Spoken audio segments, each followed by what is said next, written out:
Welcome to break the cycle. என் பேர் அஸ்வின் தைரியம். சிரில் பிரபு கிட்ட பேசிட்டு இருக்கோம். Cyril, it's a joy to talk to you. Thank you. More than that, உங்க கதை வந்து உங்க ஸ்டோரி, ரியல் லைஃப் ஸ்டோரியே ஒரு படம் மாதிரியே இருக்கு. 3வது எபிசோட்ல இருக்கும். கரெக்ட். சரி, இப்போ என்ன நடந்தது?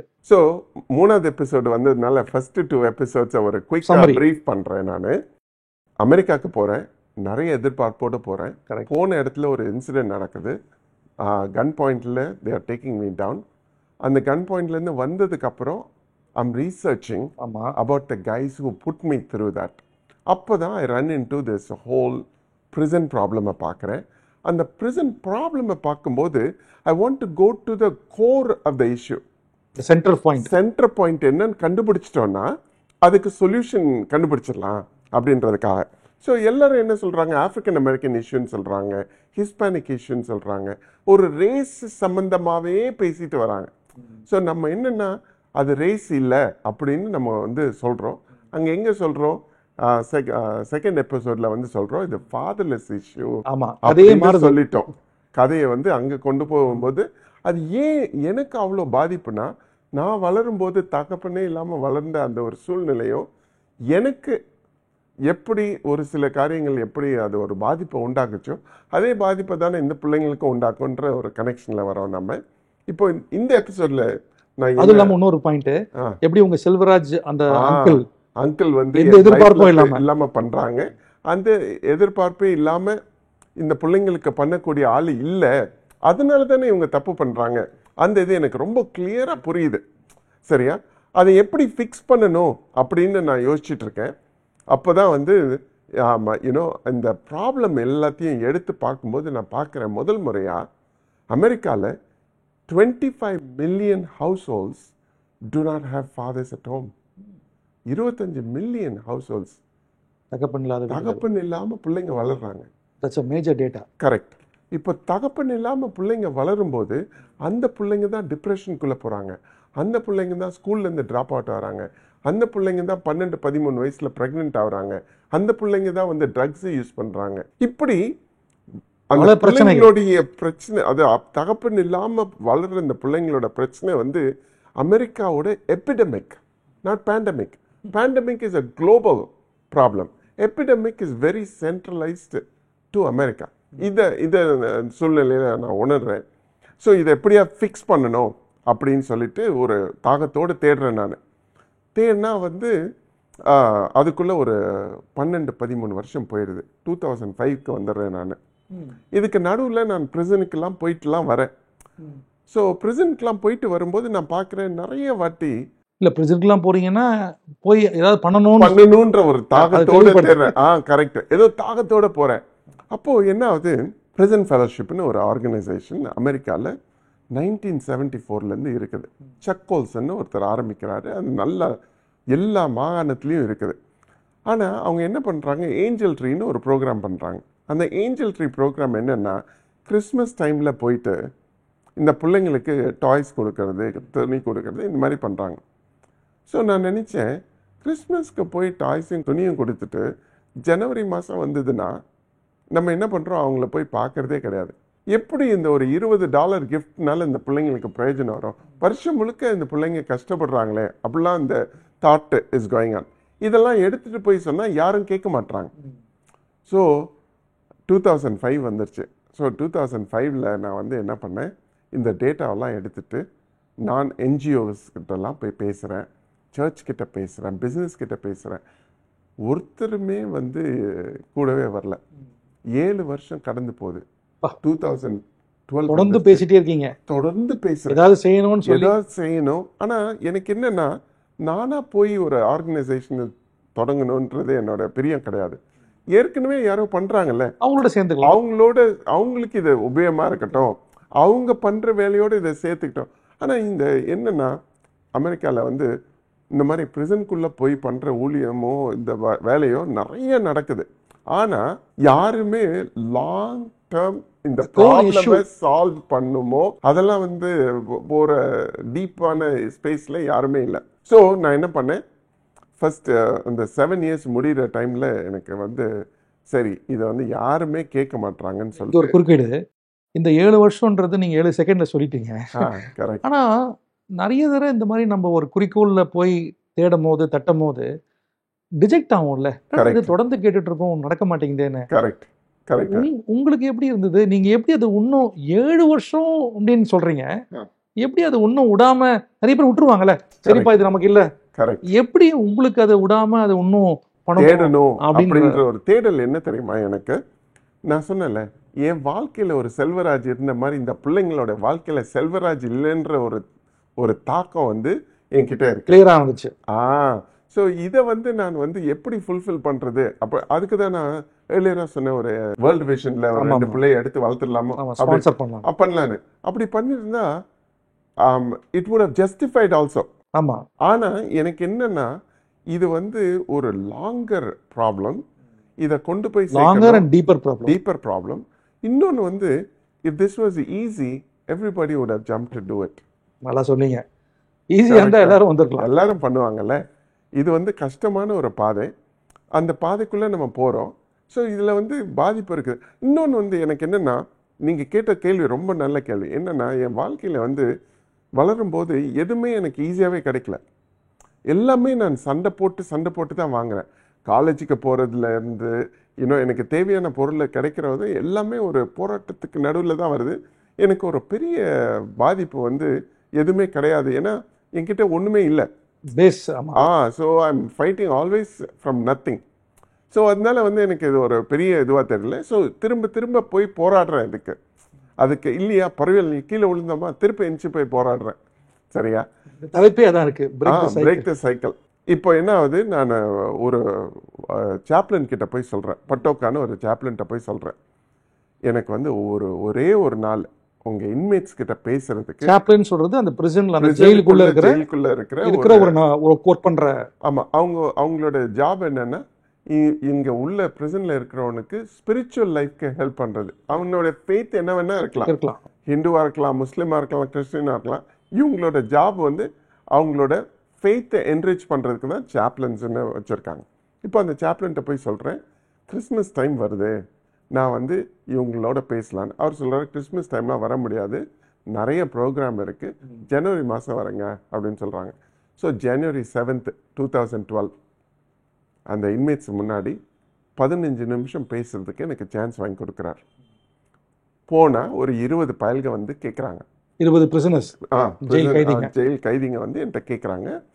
நான் அவங்க முன்னாடி போய் பேசுறேன். ஆமாம், பேசும்போது நான் சொன்னேன், I really don't care about you, அப்படிதான் ஆரம்பிச்சேன். அவங்க வந்து, ஏன்டா நீ என்னை பற்றி கேர் பண்ணலன்னா நீ ஏன் என்கிட்ட வந்து பேசுறேன்னு வந்து ஒரு மாதிரி பார்க்குறாங்க. இப்போ நான் சொன்னேன், இல்லை, அமெரிக்காவோட ப்ராப்ளம் நீங்கள் கிடையாது, அமெரிக்காவோட ப்ராப்ளம் உங்கள் பிள்ளைங்க அப்படின்னு சொன்னேன். அவங்க கேட்குறாங்க, என்ன அப்படின்னு கேட்குறாங்க. அப்போ நான் சொன்னேன், அமெரிக்காவில் வந்து யூனோ த ஆவரேஜ் ஏஜ், கைதிகளுடைய ஆவரேஜ் ஏஜ் வந்து கீழே வந்துட்டே இருக்கு. ஏன்னா வந்து நிறைய younger population is going into prison. Okay, அதோட முக்கியம் என்னன்னா, if they happen to be your children, their chance of going into prison is 82% அப்படின்னு சொல்கிறேன்.